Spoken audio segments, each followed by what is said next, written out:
Greetings, I'm Nobulali Dili, reporting for pvnews.online, and these are today's headlines. The former head of engineering at the Passenger Rail Agency of South Africa, Daniel Mtimkulu, has been sentenced to 15 years for fraud and misrepresenting his qualifications. Mtimkulu was employed as head of engineering between 2010 and 2015, receiving an annual salary of nearly 3 million rands. It later transpired that his academic qualifications, which included a diploma, degree, and a doctorate in engineering, were fake.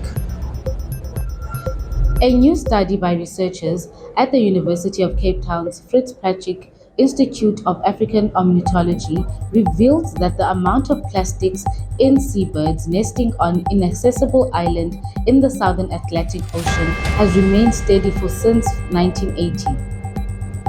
The study findings were published in the journal Science of Total Environment.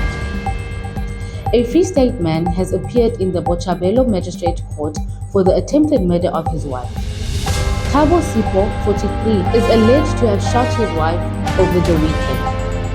The provincial police spokesperson, Sergeant Sinam Bakane, said the wife sustained multiple gunshot wounds to her body. Minister of Police, Sergeant Kulu, says there have been seen shocking incidents of lowest morality where church services, funerals, and other family-related functions are being disrupted by extortionists. In provinces such as the Free State, extortionists targeted pensioners and those who received payments from the Road Accident Fund. A Chinese national has been slapped with a 250,000 rand fine for illegal possession of abalone and for operating a fish processing establishment without a permit. Zheng Yunzhuang, 58, was also handed a 2-year sentence behind bars. He was arrested by Sea Border Police in December 2022. The Wynberg Magistrate Court has officially sentenced him.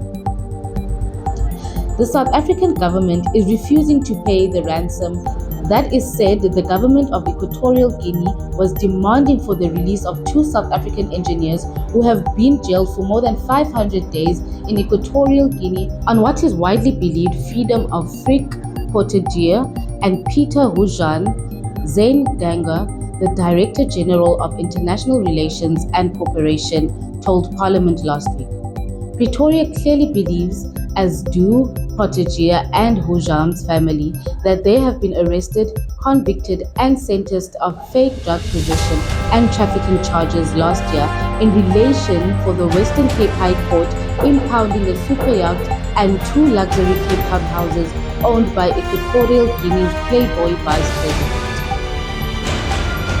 Gauteng has reported a high prevalence of HIV among residents aged between 50 and 54. The shocking revelations are contained in the 6th South African HIV Prevalence, Incidence and Behavior Survey for Gauteng released by the Human Sciences Research Council.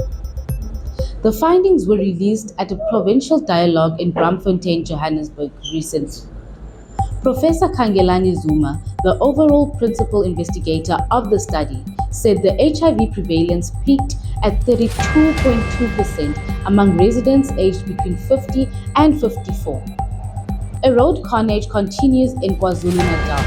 Another accident has claimed the lives of 2 pupils near Vryheid in the north of the province. The latest crash brings the number of deaths to 23 since the weekend. The province has declared a week-long period of mourning. KZN health authorities say road accidents put a strain on the already under-pressure health facilities. Provincial authorities say the government will assist those in need, including help to bury their loved ones. The defense in Sendo Meyiwa's trial is shooting holes into evidence led by a police ballistics expert. It accuses Chris Mangena of getting out of his way to link Mthobisi Mkhize to the murder. Police say a gun confiscated from him was the same one used to kill the soccer star a year earlier. But the defense say it will prove police got it all wrong. The state alleges Mncube is the gun-wielding intruder who shot and killed Meyiwa at the Khumalo home on the 26th of October 2014, a claim he denies. Mangena's cross-examination continues today. Scores of people are trying to access a portion of their retirement funds. This is the two-part retirement system which kicks into full swing today. No, it was yesterday. This as the two-part retirement system kicked into full swing yesterday. However, it will take up to 4 weeks for the transaction to be completed. But what are the pros and cons of those who will be dipping into their saving pot? Visit pvnews.online for a broader explanation on the two-part system. The outcomes of the latest local government audit are no surprise according to Harlan Klotter from the Department of Public Administration and Management at the University of the Free State. Gross domestic product, or the total output of the economy, grew by 0.4% in the second quarter of the year compared to the first quarter. The country experienced no load shedding for the entire quarter for the first time in years. GDP was revised to 0% or no growth in the first quarter after a very small contraction was reported previously. It makes you wonder if the latest data set a better tone for the economy. In our sports news, South Africa's three-time world record-breaking Paralympian Mpumelelo Mhlongo has made history once again by winning a gold medal at the 2024 Paralympic Games in Paris. From overcoming congenital deformities to becoming a world record-holding Paralympian, Mhlongo's remarkable achievement exemplifies the transformative power of resilience. Iranian's 2.46-meter para-volleyballer struggles to find a bed big enough in the Paralympics. Iran's sitting volleyballer star Morteza Mihzad has finally found a big bed enough to accommodate him. Iran's sitting volleyball star Morteza Mihzad has finally found a bed big enough to accommodate his 2.46-meter frame.